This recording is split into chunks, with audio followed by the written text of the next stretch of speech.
golfj.com.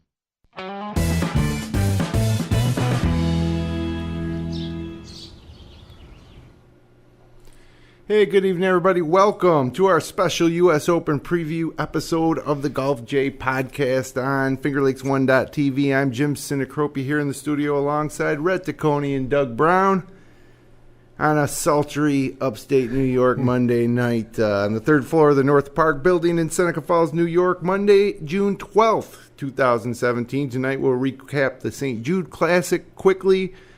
Reports today that Tiger Woods is checked into rehab, and of course a big discussion surrounding the U.S. Open at Erin Hills getting underway this week. So let's see, what do we want to start with first? How about the St. Jude Classic? Daniel Berger, back-to-back, huh? Yeah, nice. 2 wins. St. Jude, he obviously likes that course. Yeah, shot 134 in the weekend, right? 66, Yeah. 132. 66, 66. Yeah. Nice. Yeah, Berger kind of came out of the pack. I mean, going into Sunday, there was a giant leaderboard with, about 15 guys in contention, including Phil Mickelson. Mickelson lurked. And, he kind of just shorted up coming home. He had a chance to give himself a 2-stroke advantage with a birdie on 18, but ultimately he didn't need it. Kevin Chappell and Rafael Cabrera-Bello. Right. 2 guys with a chance to catch him couldn't do it. So, yeah, the thing is, he's 24 years old. He's one of the young guns. And once you win 2 PGA Tour events, and, of course, this is back-to-back at the St. Jude, so he likes that course, obviously. But, you start to get in rarefied air at age 24, and before long you're going to have to start putting him in there with the Rory McIlroys and Jordan Spieth. Of course, the best way to do that is to win a major, and no St. Jude Classic champ has ever gone on to win the U.S. Open. No. But that doesn't mean it can't happen this year. He's just the 4th player to go back-to-back at the St. Jude Classic. David Toms did it in 2003 and 4. That was the last time. Lee Trevino did it back in 71, 72, and good old Dave Hill did it in 69, 70. So, other takeaways from the weekend is Braden Thornberry, an amateur, the NCAA champ from, was Arkansas? Oklahoma. Yeah. Had the lead in the clubhouse with a few others at -9, shooting a final around 65, I think it was. Yeah. But there's another guy. Next, John Rahm. Yeah, I mean, there's so much young talent, and it's Phil Mickelson, I think, was the last guy to win a tournament as an amateur when he won in Tucson. Yeah. Now, Thornberry didn't win, but just to put himself in position to win as an amateur, you can count on it that he's going to be around for a long time to come. And speaking of Phil Mickelson, he was the most under par player at the St. Jude since 2013, -41, and he was throwing birdies all over the place all week, but he also threw in a couple big numbers, and he actually rolled in a 14-foot birdie putt on the 10th hole, was tied for the lead at 9 under par, with 7 holes to play, 8 holes to play. Right. But 2 holes later, wayward left drive, penalty shot, re-tees, finds the water behind the green on the approach, and then nails a 19-footer for a triple bogey 7. And isn't that just the way it goes for old Lefty? Yeah. He really just needed, if he could have got it home without any penalty strokes, chances are he would have found another birdie or two and won. So now the question, remains, is Mickelson going to be able to make the Open? Which I kind of think he's gonna, just because it seems like if he's saying that and we're getting a little ahead of ourselves here, but Mickelson needs a rain delay of about 4 hours to make his tee time. So I don't know what the weather forecast is for Thursday. I don't think it's for rain. No, they definitely. So the graduation's in the morning, then I take it, right? Well, his daughter's speech. Her speech is in. I don't know if he needs to stay for the whole ceremony or not, but yeah, it must be. Yeah. See, that would have helped if like. Thursday, no less. It would have helped if that was later in the day in California, so it must be earlier in the day, because then he could have gotten like an earlier tee time, played, then flown back to get to it on time. But it seems like it got flopped around and it didn't didn't work out for him. Well, the USJ granted him one of the last tee times, but I'm saying why not give him lead last? Give him more opportunity if you're going to do it. Just put him at the very last group. Right. But they put him like third or fourth to last. So, but on Sunday at 2:13 p.m., it was shortly after Mickelson screwed up on 12. There were 9 players tied for the lead at 8 under, and it was just setting up to be a great finish, which it was. But it was Berger was the only one that could survive, ultimately winning the tournament at 10 under. I think he was, and Yes, 10. And then a few guys tied at 9 under. He's quite a player. Yeah, he's somebody to be reckoned with in the future. He's got a kind of a short swing and all that, and just picks the back kind of shut. He's a tennis player. Yeah. His father's a tennis pro. You can see some tennis motion in his hands and his shoulders, but he's quite a player. Yep.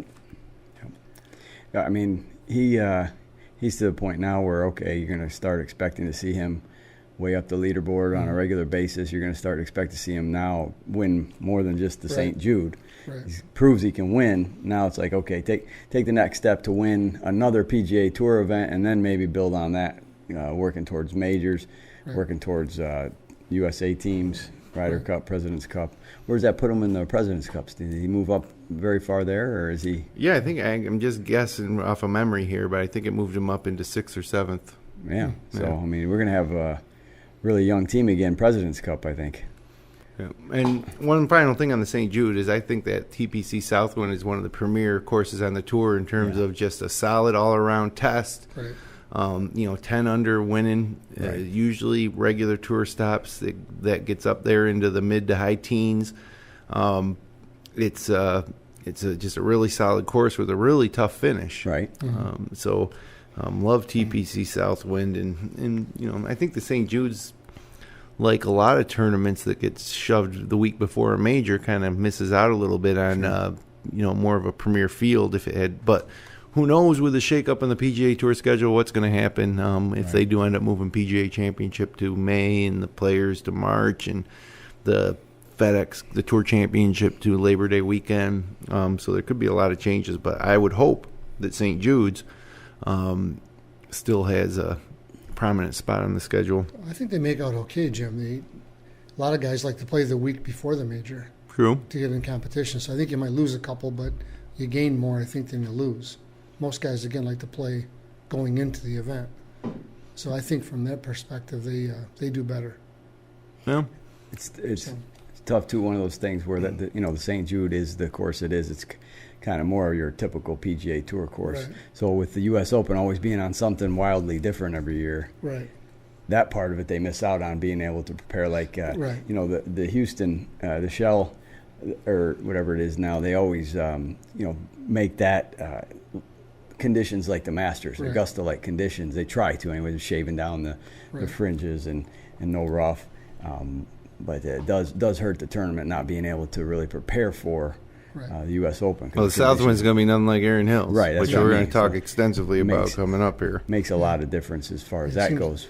But they do still, playing is playing. Whether you're playing at a U.S. Open style course or just another PGA Tour course, the reps are there. So I'd be more concerned if they had the week after the U.S. Open as far as the draw.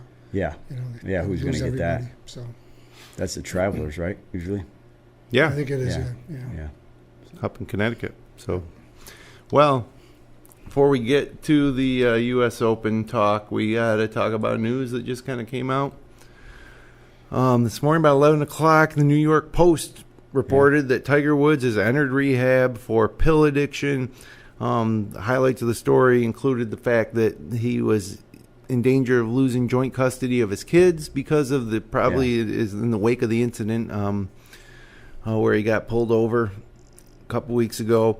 And he's also highlight from that article was that he's essentially rented out the entire floor of the rehab facility for just himself. And pain pill addiction is a serious form of addiction now with a lot of Americans.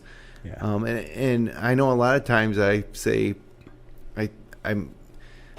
I question Tiger's honesty with some of for some of the reasons why he doesn't play in tournaments, I guess. But judging from the video of that arrest, he's clearly has took a lot of something that night, and that's no joke. It's so easy to get addicted to those things, and with all the surgeries he's had them at his disposal, and so hopefully now Tiger needs to rehab from the addiction, and then rehab from the back injuries, and then make his way back to the tour. I don't know. It's just it seems like a long way to go for an aging Tiger. Seems like course design is maybe his better interest at this juncture.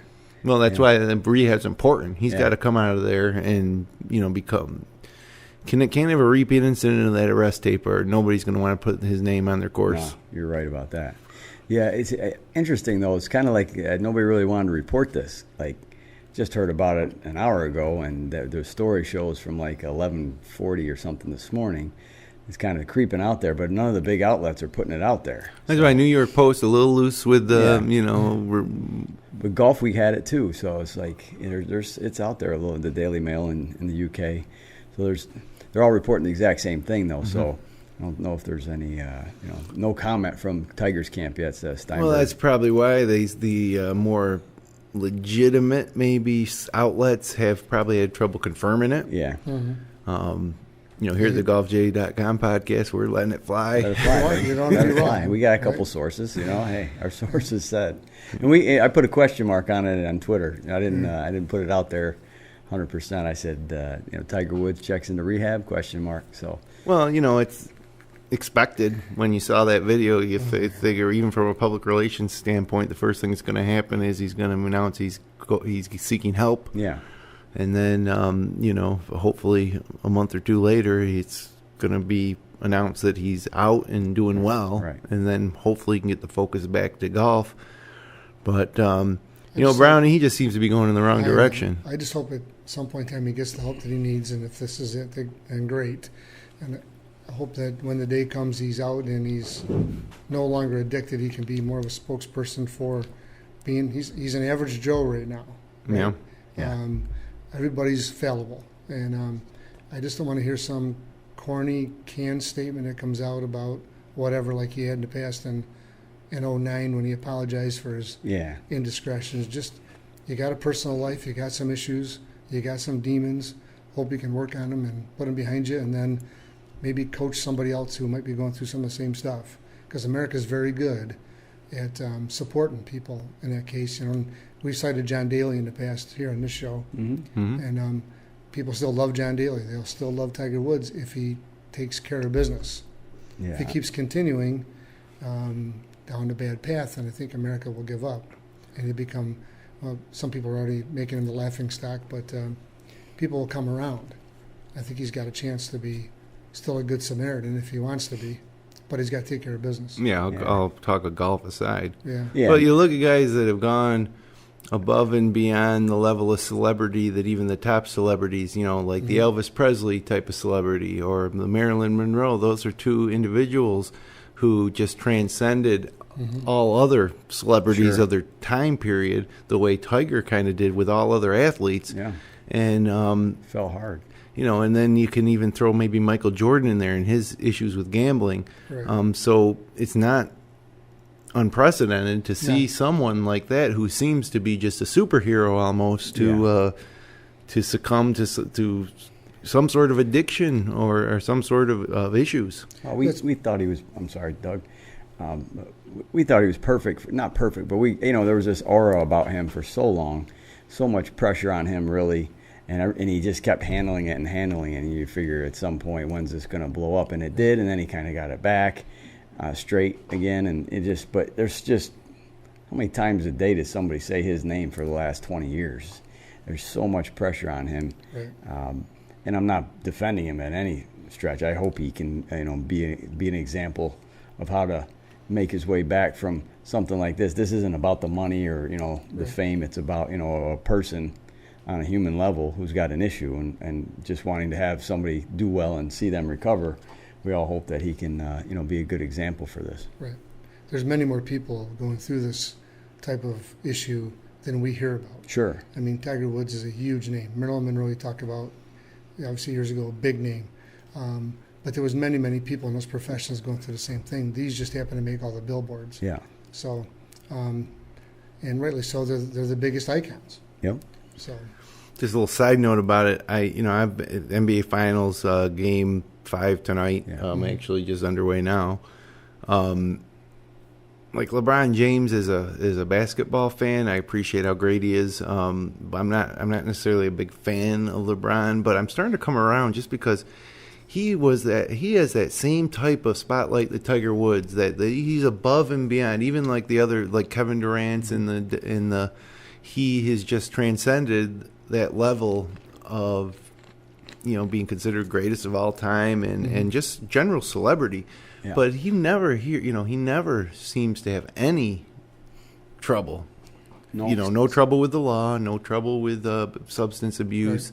Right. He's happily married, good father, all that stuff. He just and I started thinking about it because I kind of have despised him a little bit since he got drafted out of high school with Carmelo Anthony. I just was not a LeBron guy at all. But after all this time has gone by and everything he's done, you got to hand it to the guy, and it's not easy. All those other examples that we kind of talked about, you've shown when you have that level of celebrity, it's very difficult, I think, to maintain that squeaky clean image because you got to live up to it. You can't fake it. Yep, no doubt. So, all right, well, what we should be talking about, what we're going to talk about here for the rest of the show, is the fact that it's major time, the U.S. Open. Would anybody here say that's their favorite major?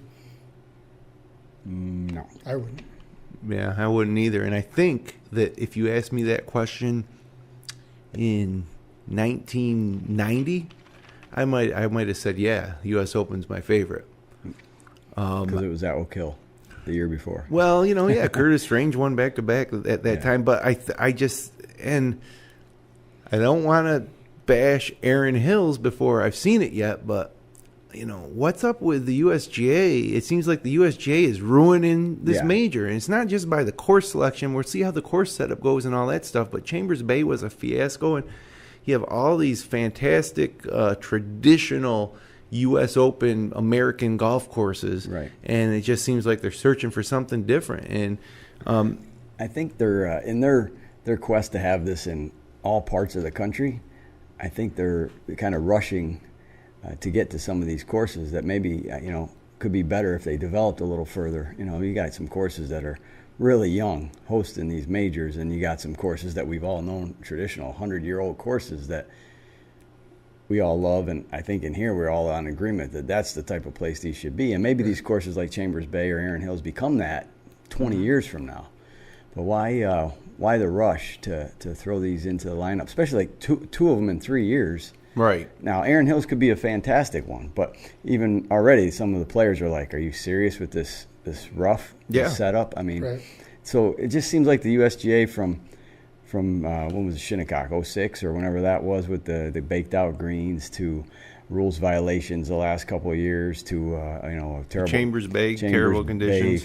Conditions where they kind of knew that could happen beforehand, and they still, went ahead with that. 2 years out, they knew what happened in the summertime up there in that area, and that could be a possibility. Also, looking at that course and some of the random crazy bounces that you get up there based on the terrain and how far away the fans are from it. I mean, are you going to seriously tell me that you didn't think about like viewing locations at that course? I mean, there's nowhere to go there except for the outer perimeter of that course. You can't get people into the middle of it just because the holes run back to back and they're so close to each other. One hole is in play with the other. So, I mean, and then last year's fiasco with the rules, it's just like, and then even with the women's U.S. Open, I mean, they just keep stepping on their own feet, it seems like, and whether it's course, so all those things kind of just lend to, not enjoying it as much as a viewer. I think it's going to look a lot like Chambers Bay on TV from what I saw today. They got some wispy grass that looks like it stands about 3 foot tall. Mm-hmm. It's very much in play in many, many locations. But I was just looking at some aerials, and it looks like people can't get close. Right. I don't know. I just think it's going to be totally disconnected, very similar to Chambers Bay. I bet we talk about it the same way next week. So yeah, it'll be interesting to see here. I'll tell you though, Talk about that fescue grass in a second. It's a 7,693 yard, par 72 at least, which is kind of become odd. Yep. It's the first time in 25 years, and just the 9th time since World War II, that the U.S. Open scorecard is at a par 72. Pebble Beach did it in 1992 before they changed that 500-yard second hole to a par 4. And it used to be a par 5. Generally, U.S. Opens are par 70s, where they modify the shortest par 5 and turn it into a par 4. So I do like that. I think much in the same way that the back 9 at Augusta with the 2 par 5s, I think when you add par 5s into it, it gives an opportunity for more excitement because there's more chance to move up and down that leaderboard in the final round. So I do like that it's a par 72, but it's already starting because the USGA does not want to call it a links course. Right. They want to call it a Heartland course, which is supposedly a mix between a Parkland and a links, which that's something new to me. And I when I think Parkland courses, I think trees. Yeah. And there's no trees on this course. It's a links course. It looks pretty it's a links course. To me. All kinds of fescue and no trees. Looks really like a lot like a links course. Totally agree. No doubt. 2011, it hosted the U.S. Amateur, so the USGA at least has been here before. I think it also hosted a women's mid-am in Erin Hills as well. But the big talk today on social media, and Kevin Na kind of started out, was that the fairways are wide. Yeah. Like they're wider than normal for a U.S. Open, but then there's just like 1 or 2 more lengths of regular rough before you get into the deep fescue. Right. And the problem is that fescue right at the edge of that rough it gets hit by the watering heads, the irrigation system. Mm-hmm. So it's the thickest right off the fairway, and that's where balls are going to end up. And they're even saying, with all the people around, there's still going to be lost balls because it's so deep and thick. Well, Na dropped his ball in there, and he couldn't even barely find it, and he threw it in there from 5 feet away. Yeah. Then he tried to hit it, and it went another 3-4 inches. Yeah. I mean, it's not only, like if you see at St. Andrews, you got the fescue there, but they can hit out of it. It's not, wispy. It's wispy. Yeah, this stuff is just like thick straw. I mean, you're not moving a ball anywhere. If you're in there, you're get hurt. It seems like the USGA with, when we watch majors or big tournaments, we want to see some birdies. We want to see some scoring. We want to see the guys do well and play well together and chase each other, not see a disaster waiting to happen and see who can screw up the least on Sunday. Well, you'd like to see, you wouldn't mind seeing a disaster in the way that Jordan Spieth had a disaster at Augusta on 12 2 years ago.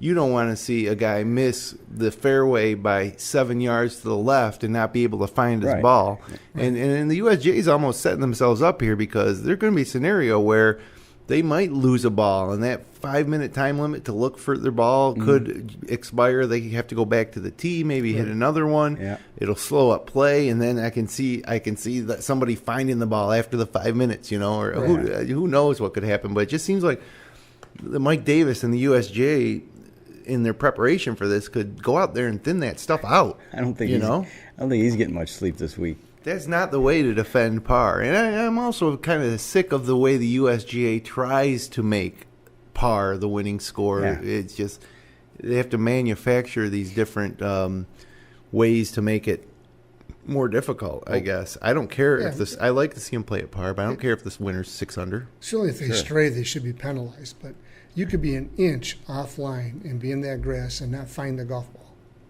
right? Yeah. Or get hurt, hit it, and then still can't find it. I thought they did a better job last year with the setup at Oakmont compared to was it 07, when that was basically I think it was +5 won it in 07 or something along those lines. But the trees were gone this time, right? Well, they were gone in the last one too. Because Tiger was second to Cabrera. That was the first time the trees were gone, and that was just a brutal test then. And I think they were, trying to get well over par. And I think Pinehurst the year after, those couple of years it was really bad, and then they kind of backed off a little bit, and then they the setups are a little different now, and it just seems like they're trying to go back to that because last year maybe it was a little too much under par. What was it, -7 last year? Or What was the final score last year? He was a few under par. And I agree that.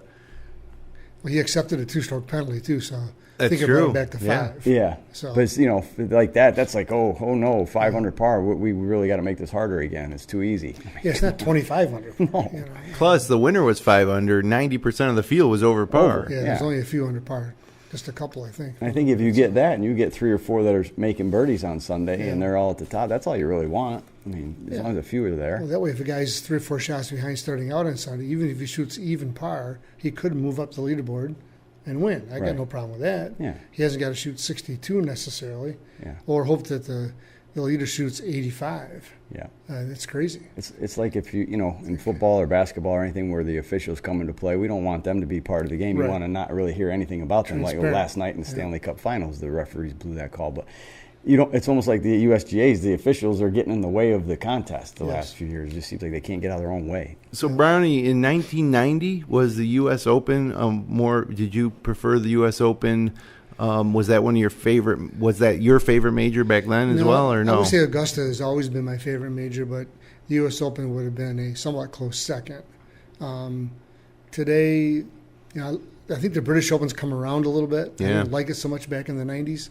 I would say that between the U.S. and the British are probably vying for second place at an even keel now, where the U.S. Open would have overwhelmed the British Open in my mind back in the 90s. But I'm sick of the same thing about the course setup, the whole thing. It just seems like a walking disaster. And since Mike Davis has been in charge, it's really been all that way. Mm-hmm. The traditional golf course, to me, I like that look. I think it's a better U.S. look. Yeah. Chambers Bay, when we watch that across the world, if that's the way the U.S. looks on golf courses, that was a mistake. It's not the way our typical golf course looks. Yeah. So it's a way pricey, resort type of course. And you go back to Shinnecock, when they get that much on the edge where they got to irrigate or syringe and stop play to do it, we really made the mistake long before that day. Yeah. Okay, this wispy grass, or whatever you want to call this grass, hasn't been a problem in the last 2 weeks. They've been told to let it grow for the last 2 or 3 years, right? So it's been building up to this thing. Now it's too late to do anything about it. You can't go in and chop it down. So they got what they've got. But they take over the golf course. They dictate it. I think some others might have some input, but it's a USGA event, true and true. And I just don't like the way they set up. There's going to be a green someplace that'll be on the edge because there'll be a high spot that's drier than most. They'll put the pin there, and you'll see some real crazy shots going in and out, and we'll be wondering why I hate to see him hit a shot and have a spin. You're in the bunker maybe, and you hit a nice shot out, and it spins crazy and goes 75 feet away. Yeah. I don't know. Just don't like it. Yeah, I agree. To me, I like the British Open a little more now. I've always liked the U.S. Open on those big courses, those older courses with the giant trees, like Oak Hill or Olympic, places like that. You go to Pebble Beach because it's Pebble Beach and everybody likes that, and that has a good mix of the ocean and the inland. Yep. So it just seems like now all the course designers are going towards that trend of those links / heartland courses you got. They're easier to maintain. Yes, they are, and there's less. If you go to the heartland in the plains, there's less trees too. That are already. They don't have many trees out there, so I don't know. I think that's the thing, and the courses are great. Like Erin Hills seems like a lot like Stream Song where I played, where it's kind of just a natural link style course. But those just in my mind aren't U.S. Open courses. Right, they also talk about the American go play those courses and do a lot more public golf courses and things like that. The area views I saw today, and you got to hit the ball 150 yards in the air to carry all the tall grass to get back in the fairway. I'm not sure the average American is going to enjoy that. Sure. Okay. Right. At $400 a round. Yeah. Okay. I'd hate to take somebody there to play golf and they have to drive up beyond the tee box to get to the fairway just to play the hole. Yeah. I just think it's a mistake because a traditional golf course always has a run-up spot to get to the greens. One thing that a lot of the old designers always did. And some of the newer designers are back into doing some of that now, but these things are manufactured golf courses, and with this intention in mind, I just don't get it. Striking to look at, but not familiar to the type of courses that we play, especially up here, in the Northeast. Now, those are parkland courses. The courses that we play every day are parkland courses with fairways between wooded areas and, even a few trees nearby greens. It's a type of golf that I think is most exemplary of American golf. So, what was the quote you had from Mike Davis about that it's not a links course? Let's see. He says, Mike Davis says, folks, it's not a links course. Yes, there are fescues out there. Yes, it's windy. Yes, there aren't a lot of trees, but that's where it stops. Other than that, it's not. It's a heartland course. Other than that, we could be at the British Open and nobody would know if you didn't. If you're just right. a casual viewer and you didn't have a clue what was going on. And he's also proud of the bunkers. 138 bunkers, and unlike bunkers at most courses, there's almost no flat bottoms. Davis says, relative to most U.S. Opens, these are really hazards, and I've heard that before too. Yeah. And it's good, British Open courses those are truly hazards. A few of those bunkers, but again, this isn't Scotland or Great Britain. Right. This is America, and we aren't known for particularly penal bunkers, some worse than others, but you're going to see guys struggle out of some of these bunkers this week. I'm gonna go out on a limb and say that there's gonna be some problems, and this is the last U.S. Open we see Mike Davis at. A lot of people would be happy with that. Are there Mike Davis fans out there? There must be. He's still got the job. Yeah. He's got to have a boss. Yeah. True. There's one. Some committee that hires him, but I don't know how much more they can stand. Yeah. After the last 2 years of just total debacles. Right. Well, now that we've turned everybody off to thinking this might be the worst U.S. Open ever, let's talk about something good. The last 6 holes on Sunday, there's 2 par 5s, 2 par 4s, and 2 par 3s, and I really like that. That's if I was design a golf course, I'd go for that traditional par 72, each side having 2 par 5s, each side having 2 par 3s. I think it's great, and we got the 18th hole being a par 5. I like that aspect of a golf course too, where it just leaves the door open for a lot of different things to happen on that last hole, good or bad. There's more opportunity for someone who's too behind to make a run or to make an eagle. And if you look at a couple holes that are or courses that are similar to that, you look at TPC Sawgrass and Augusta, 2 par 5s in the back 9. Mm-hmm. And both of those courses, year after year, produce back 9 fireworks on Sunday. So we can keep our fingers crossed that it might, on Father's Day, Sunday, we might see something similar here at Erin Hills. And if we do watch it, it'll be on Fox. Thursday, Friday, 11 a.m. to 6 p.m. on Fox Sports 1, 6 to 9 p.m. on Fox, which I love the evening coverage here on the East Coast. Saturday, 11 a.m. to 8 p.m. on Fox, and Sunday, 11 a.m. to 8:30 p.m. on Fox. So, Open number 3 for the Fox team. Any idea who's comprising that team? I mean, they got Brad Faxon, Zinger, right? A Zinger, yeah, which is somebody we've called for in the past. They're hoping he can save their team. I think he will. I think he's going to do a great job with it. I'm not sure who else. Is Joe Buck still attached to the golf coverage, or?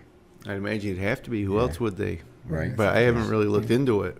I think Fox will probably, in the third time around, start to catch their stride with their golf coverage. I thought something that was pretty cool was last week, if you stayed up till midnight on Fox Sport 1, they did the sectional qualifying special. They did an hour-long sectional qualifying special where they interviewed all the guys that made it. That was pretty cool. So, I got my fingers crossed for Fox here. But, of course, the USGA isn't making it too easy for them to do a traditional type of golf broadcast that we expect from NBC or CBS with these different types of courses. Exactly.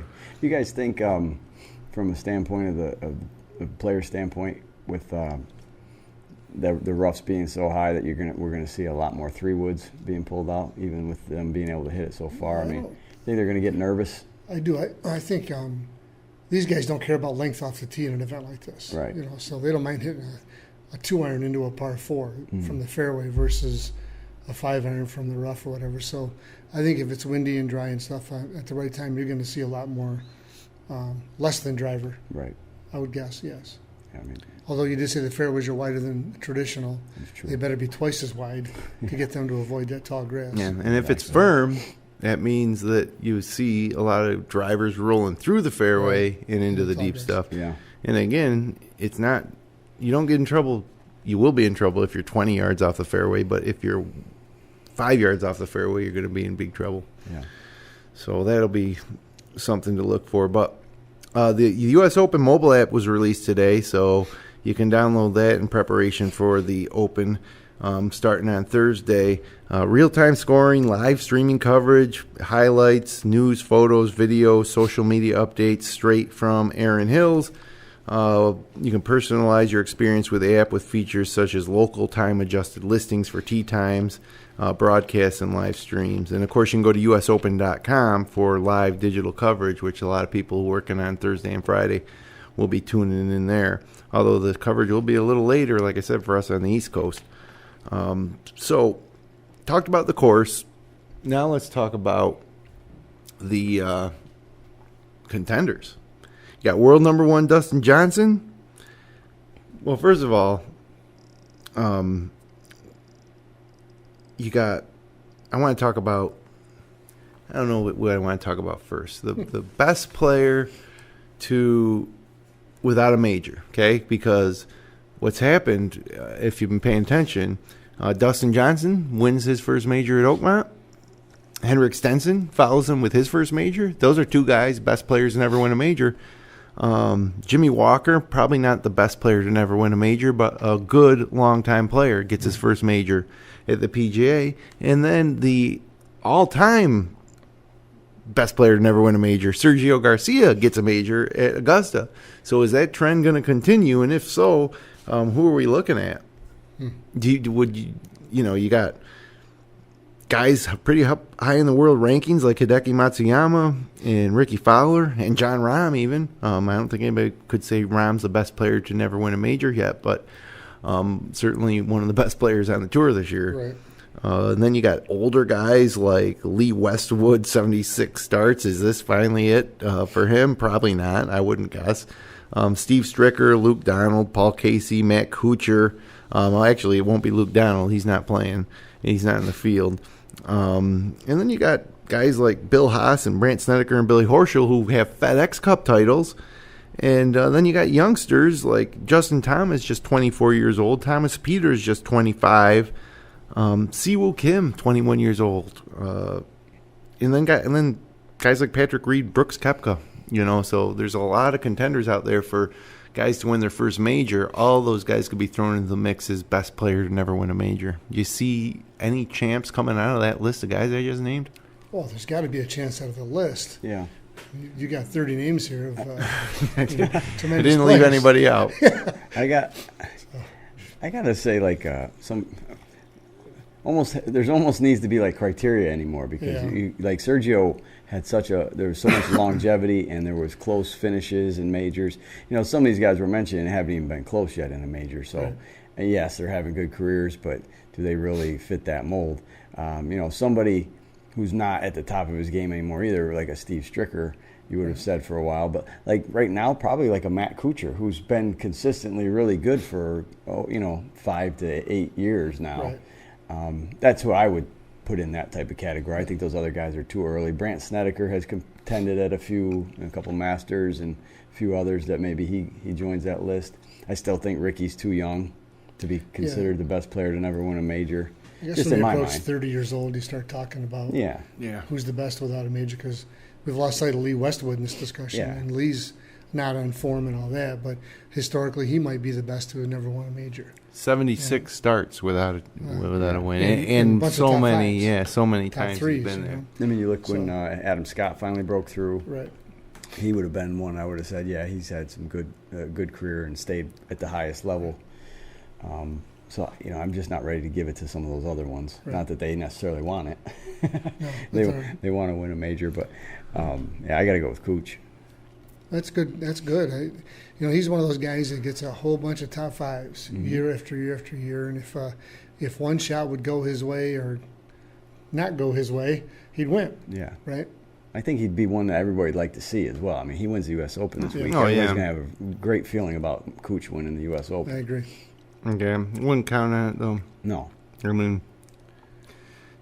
yeah, if anybody from that list of guys I just named who I would feel comfortable putting a little wager on, Justin Thomas, all his buddies, well, not all his buddies, it's because Ricky Fowler hasn't won one, but they've won big tournaments. Jordan Spieth, Right. He's played pretty solid all year long. I think Justin Thomas and Thomas Peters in some ways wildly impressive. Mm-hmm. Seems like he's going to be that next European star, so that could start this week at Erin Hills. I really don't see it coming from that group of experienced players, but Hideki Matsuyama's probably, if you did all the math, he's probably the best player to not win a major. Right. He's This 22. time. Yeah, and so young still too, but he's been Yeah. playing for. It seems like he's been playing for a long time, but So we'll have to see. Of course, the real contenders, I think, are guys like Dustin Johnson, who's going to be trying to defend his title. Jordan Spieth, even Sergio. The Rory McIlroys of the world. McIlroy is teeing it up for the first time, though, since he re-injured his rib at the Players. He won the U.S. Open in 2011. Dustin Johnson, 3 wins this year before he slipped and fell at the Masters. Last person to win back-to-back Opens would be Curtis Strange in 88-89. I think Erin Hills suits Dustin Johnson's game. Justin Rose. Is he healthy? He missed an event. He missed the Memorial. Yeah, I don't know how healthy he is, but you're right. He missed, what was it? The Jack Nicklaus Memorial. The Memorial, right? Well, you'd like to think he's going to be okay, but the Jason Days of the world, anybody there really stand out to you guys other than DJ? It seems like DJ's just been quiet since that slip and fall at the Masters. Yeah. I expect him to be in contention, and I expect Jordan Spieth to be in contention this week too, which isn't something you could always guarantee like you could 2 years ago. No. I like another one that I really like is Brandon Grace.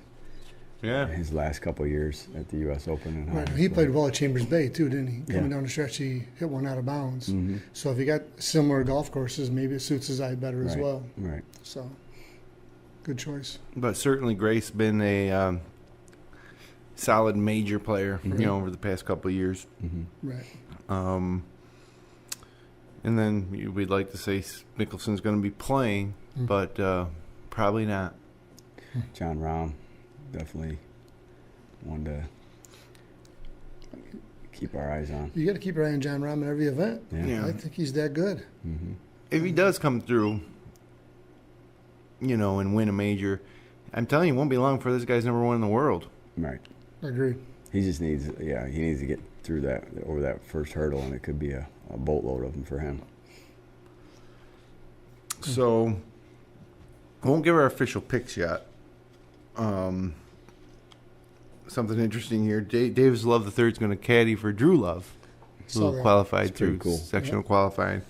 So that'll be a nice sidebar to keep a look at. You think Davis will be hanging out at the caddy shack with the rest of the guys? I don't think so. Take it in from a whole different perspective for the Yeah. week? I think he'll be okay. Well, they're going to allow him. A lot of places don't allow the caddies in the same spots as the players. I don't know. I mean, when Booty was at the Ryder Cup, the digs for the caddies looked pretty good when he was hanging out with Damon Green. Yeah, the caddies do okay for themselves. Yeah. Nowadays, but still, they're not often allowed. They're not always allowed to dine in the same place as the players, or Yeah. to, He'll definitely be dining in the same place as his player. I'm sure that they rented a house together. I could imagine them not hanging out all week. Right. That's a cool story, though. It really is. It is. Hope But he do does you well. want? I mean, I guess Davis Love.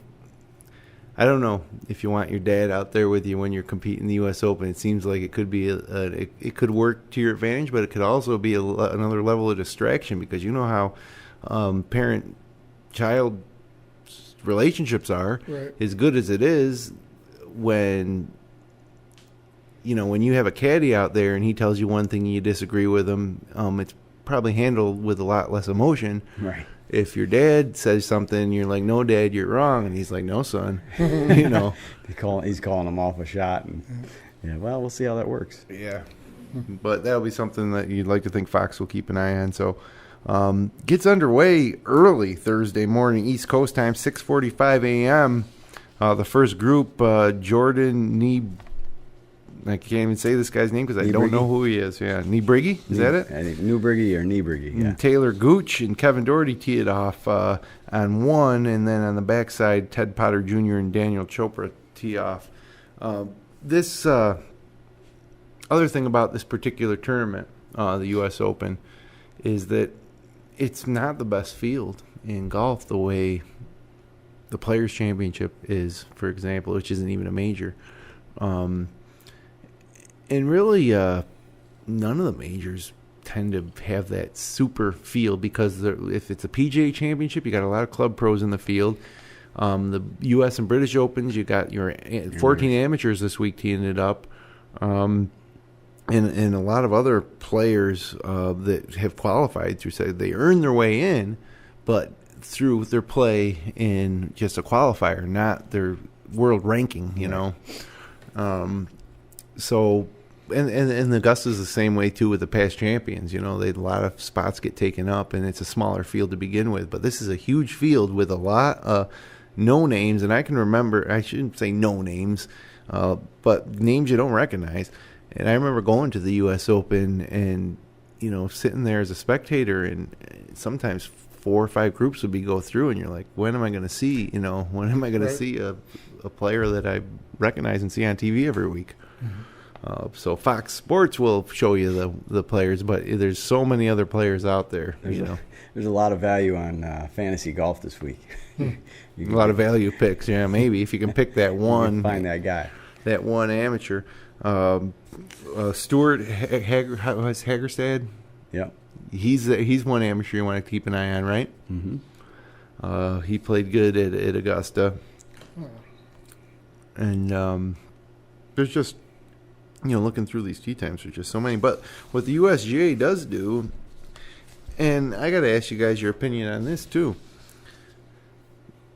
they manufacture the pairings for some interest, which I think is a good thing. But in a true competition, you'd think it would be more of a random kind of draw, and who you get to play with, you get to play with. Like, if you are one of these lesser-known players who qualifies through sectional qualifying or amateurs, you should have a chance to play alongside, Jordan Spieth or Ricky Fowler. But instead, your chances are you're playing against another guy in a similar situation because they pair these groups. For example, 7:51 tee time off of 10, Matsuyama, Fowler, and John Rahm. I mean, what a great grouping. But, it's... Go back a couple groups behind him. You got Steve Harvey, Jamie Lovemark, and Michael Putnam. Now we know Lovemark, but Putnam and Harvey's an amateur, and David Lingmerth, Paul Dunn, and Hadong Lee. It seems like you come through a few more here, and you get Martin Keimer, Jordan Spieth, and Dustin Johnson going off at 8:35 a.m. Now there's a group that will attract some attention, but. Teeing off just a few groups before them, you got, I guess these guys aren't that bad. Scott Gregory, Martin Laird, and Russell Knox, yeah. Danny Willett, Zach Johnson, and Angel Cabrera. Yeah, there's a lot of good names in there. There's definitely more groupings that don't catch your eye than do catch your eye, though. You're right. Yeah. They better hope they're I think they do that, though, for crowd control. Yeah, that's true. Oh, yeah, that's a good point, Brian. I didn't split think of them that. up, early and late. Yeah. And then... Like back in the day, they would never have Phil and Tiger on the golf course at the same time. No. Especially on the same 9 holes or whatever, right? So I think they put out, say, Tiger early and Phil in the afternoon, and vice versa. That just because not everybody goes for the entire day. Sure. All right, but you can't have those guys together. You'd have 40,000 fans on 2 holes. Yeah, and also now with the digital age and everybody watching on their phones and their tablets and the apps, they have their app coverage. They'll have the featured groups. So Right. you've got obviously this Keimer, Spieth, Dustin Johnson. I'm guessing that's one of the featured groups on the app in the morning rounds. And then you look at their other choices for that are probably either the Matsuyama, Fowler, Rahm, or Right. Kisner, Horschel, and then you go to the afternoon. Jason Day, Justin Rose, and Rory McIlroy. Yeah, I mean, so there's an afternoon featured group. So they're obviously playing to the digital age, and they're sure. driving traffic to their app. It's almost as if, they want to drive more traffic to their app as they do with the networks. Well, an interesting sidebar now that you bring that up is PGA Tour television coverage has been a little down, but the online coverage, the PGAtour.com stuff, the live streams on Thursday and Friday, and even all the digital streams are way up. Yeah, Golf Channel Live. Yeah, it's all true, and it'll be true this week too. Yeah. Like the digital stuff, the numbers will go way up, and probably the TV viewing numbers will be a little down to what they have been even 4 or 5 years ago. Yeah. Now, the PGA Tour and golf in general, I think, is concerned about that because I heard it described as all this digital content is the snack, the TV coverage is the meal, But in this day and age, the NBA Finals, for example, it starts at 9 o'clock. My daughter has started watching every single one. Yeah. And she's falling asleep before it's over. But she's Right. on her phone, looking at the Snapchats and Instagrams Sure. of Steph Curry and all that stuff. So does that make her less of a fan than the 65, 70-year-old who's sitting at home watching the game and not going online at all? Right. Or is he less Right. of a fan because he's not, consuming any of this piecemeal content that's fed out through all these feeds all day long? I personally do it both. I mean, Rhett, you're all over social media as far as golf goes, and again, I'm not watching. I didn't watch the final round of the St. Jude Classic. I listened to PGA Tour radio while I mowed my lawn. Right. And then yeah. Well, you can catch it later on Golf, And that's what Golf I did. Live right on your phone. Well, or what on I the do, tablet. and then later that night I'm going to bed and I flick on Golf Channel and I watch the last 3 holes. Right. And I've already know what happened, but You can see Well, and that's the thing too. Now with weekly tournaments or even the majors, when not going back to him again, but always goes back to him when you don't have somebody that moves the needle as much as Tiger did, where you would watch it from it's not must see. hole 1 to hole 18.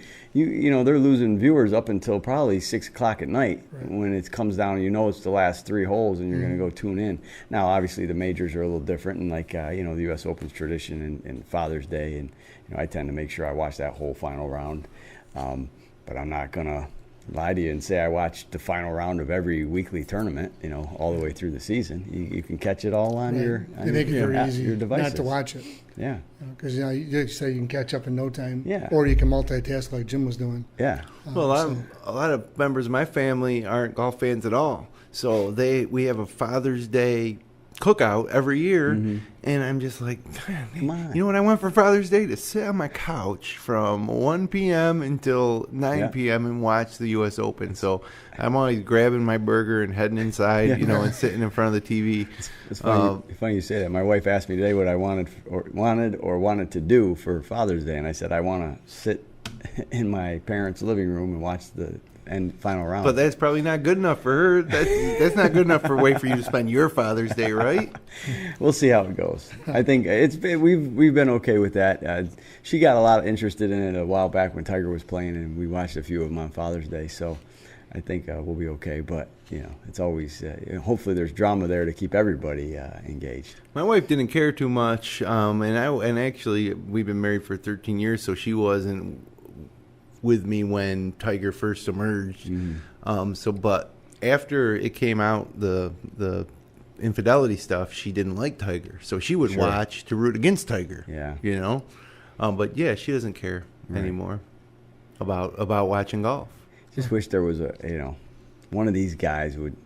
For me, I'd love to see one of these guys just go on a major run like I thought we all thought Rory was going to do, and then we thought Jordan was going to do, and then we thought Dustin was going to do, or Jason Day. We all think they're about to do that, and then they don't. I wish they would, so somebody would move the needle again. I think Rory more than anybody moves the needle now, but unfortunately lately it's just been for injuries as well, and who he got married to and this and that. I don't think it's been mostly golf. He hasn't won a major in 2 years. I think the one guy out of that group that has probably the chance to maybe move it the most would be Dustin Johnson because partly because of his relationship with Paulina Gretzky. Yeah. Partly because he's just a unique type of personality. Mm-hmm. He's different. Not that Spieth and McIlroy and Day aren't all different in their own way, but Johnson is, I think, unique in a different type of way. He's different than your average golfer when the interviews and stuff like that. It's like a hipster type guy.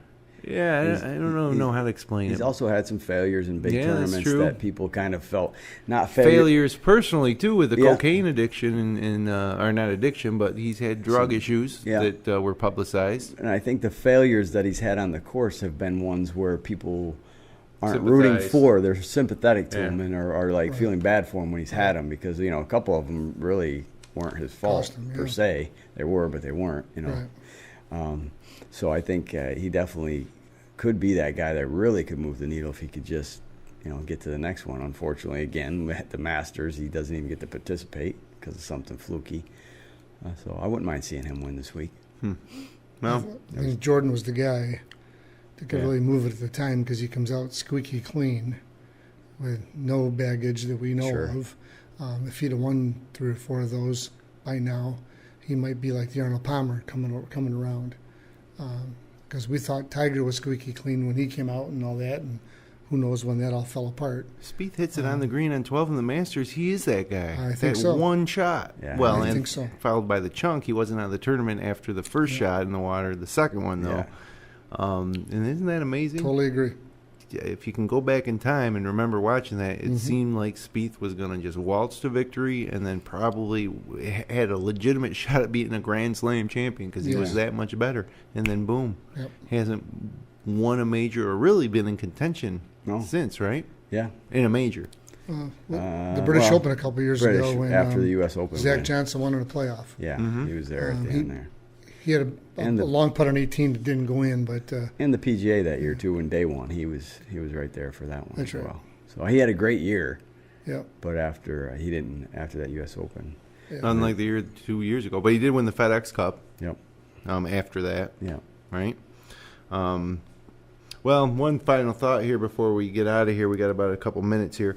Mickelson set for a 2:20 tee time. He could have been 2:42. Why not give him that extra 20 minutes just for a chance? That's who everybody wants to see win, I think, at this point. Right. Complete the career Grand Slam. It's really disappointing that there's a chance he won't even give it a shot. At 2:40. And then, they set this thing up.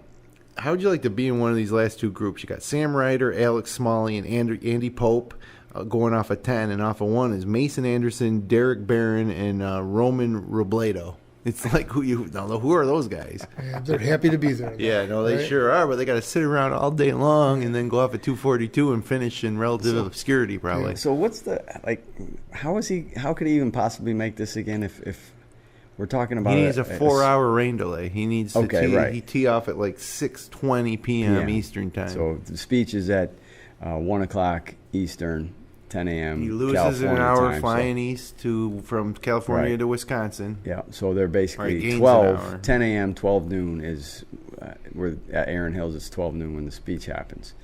So he's 2:20 at Erin Hills, which is 11:20. So 4 hours. He gets a 3.5 hour flight on his G6 or whatever he flies. All right, guys, we got literally 40 seconds left. Real quick, winners. Go.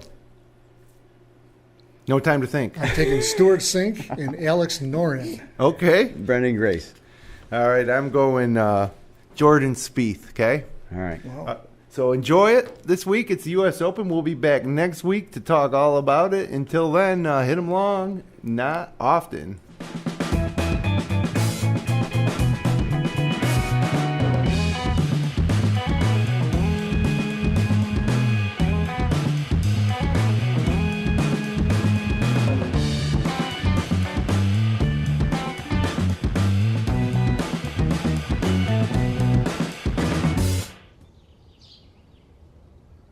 golfj.com.